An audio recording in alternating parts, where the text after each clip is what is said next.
Hi guys, good morning and welcome back to my Bangla channel. কেমন আছো তোমরা সবাই? তো আশা করছি তোমরা সবাই অ্যাজ ইউজুয়াল জাস্ট ফাটাফাটি আছো। আজকে দিনটা তোমাদের সবার খুব ভালো কাটবে। তো আজকে না রান্না দিদি আসবে, না স্বপ্ন আসবে। আজকে 12th সেপ্টেম্বর ফ্রাইডে। তো আমি সকাল সকাল উঠেই সবাই কফি করে খেয়ে সায়নকে ব্রেকফাস্ট দিয়ে দিয়েছি, বাটার পাউরুটি আর গোলমরিচ দিয়ে। ও খেয়ে বেরিয়ে গেছে। এখন আমি রান্না করছি আমার ভাত। আর আজকে ভাত করব, ডাল করব। গতকালকে একটুখানি বাঁধাকপি রয়েছে, তো তরকারি আর কিছু করবো না সেরকম একটা। সায়ন যখন রাতে খাবে ওকে কিছু একটা ডিম টিম ভেজে দেবো ডালের সাথে না।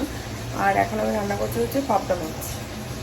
আমি ডালের সাথে গতকালকে বাঁধাকপি অল্প একটু আছে, ওটা খেয়ে নেবো, তো হয়ে যাবে।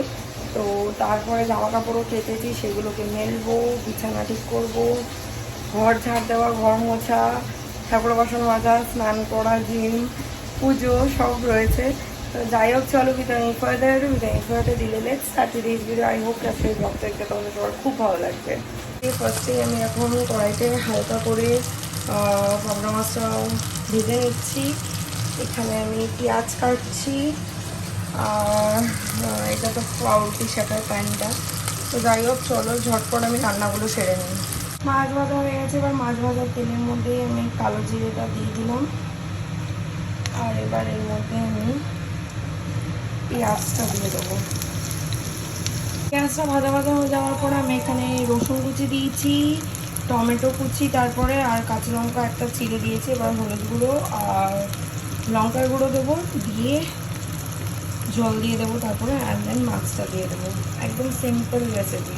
ডাল আমার সেদ্ধ হয়ে গেছে। এই পাশে আমি কড়াইটা বসালাম ফোড়ন দেওয়ার জন্য, আর মাছটা এখন এই স্টেজে রয়েছে। এখানে মাছটা প্রায় রেডি, আর এখানে ডালটাও ফোড়ন দেওয়া হয়ে গেছে। এবার জাস্ট ভাতটা বলবো।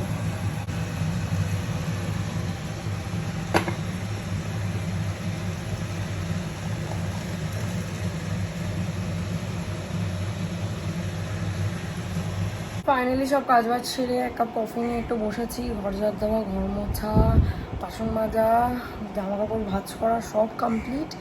এবার স্নান করবো। মাঝখান থেকে আমার জিমটাই প্রত্যেক দিন হ্যাম্পার হয়ে যাচ্ছে। জিমটা দেওয়া হয় না, বাকি সবই হয়ে যায়।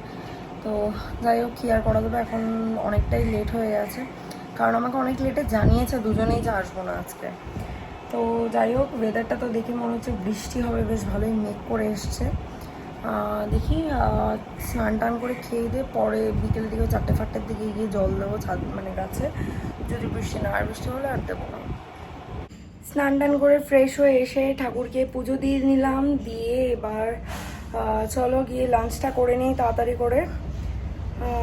খাওয়া দাওয়ারগুলো গরমেও দিয়ে এসছি। এবার গরমটা হলে 5টা মিনিট বসি, কারণ গাছে জল দিয়ে এসছে। একেবারে পুজো দিয়ে গাছে জলটা দিয়ে এলাম, এসে খাবারটা গরমে দিয়েছি, কারণ দেখলাম রোদ সেরকম একটা নেই, ওই জন্য দিয়ে দিলাম গাছে জলটা, লেট করলাম না। গরম হয়ে গেছে, এবার কিছুক্ষণ একটু বসে, নাহলে একদম ধোয়া ওটা গরম আমি খেতে পারি না, আমার একটু প্রবলেম হয়। তো যাই হোক, চলো লাঞ্চটা করে নিই। পোস্ট লাঞ্চ আমি একটুখানি শুয়ে শুয়ে ভিডিও দেখবো, কিছুক্ষণ পরে ব্লগ করছি, দেখতে থাকবেন, সঙ্গে দেখো। লাঞ্চে বসবো তার আগে আমি ভাবলাম যে এই সোফাগুলোকে আমি কভার পরিয়ে দিই। ইয়েস, আমি জানি দেখতে প্রচণ্ড বাজে লাগছে, but I really can't help, কারণ হালকা একদম কি বলবো, কি কালার এটাকে বলবো,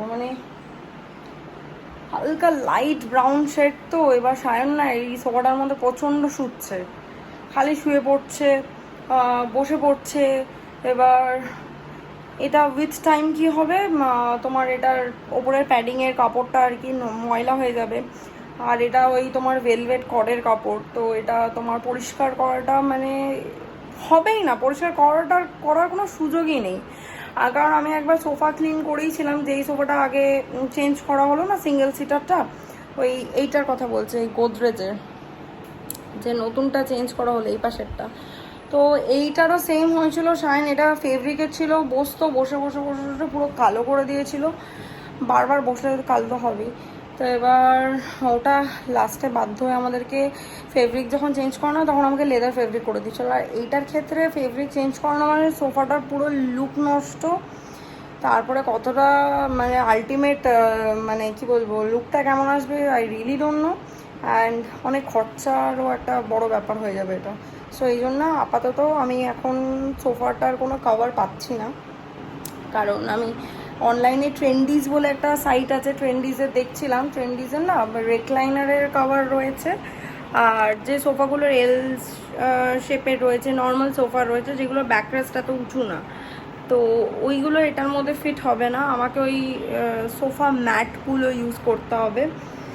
এবার ওই সোফা ম্যাটগুলো সাইজের মানে ব্যাপারটা আমার একটুখানি বুঝতে কনফিউশন হচ্ছে, তো আমাকে এটা গড়িহাটে গিয়ে বা যেখানে সোফার মানে কভার্স পাওয়া যায় গিয়ে দেখে মেপে কিনতে হবে। তো ওটা এখনও আমি খুঁজছি।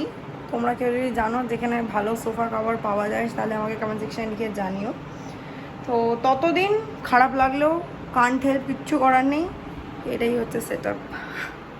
তারপর দুটো আলাদা আলাদা বেডশিটের চাদর দিয়েছি।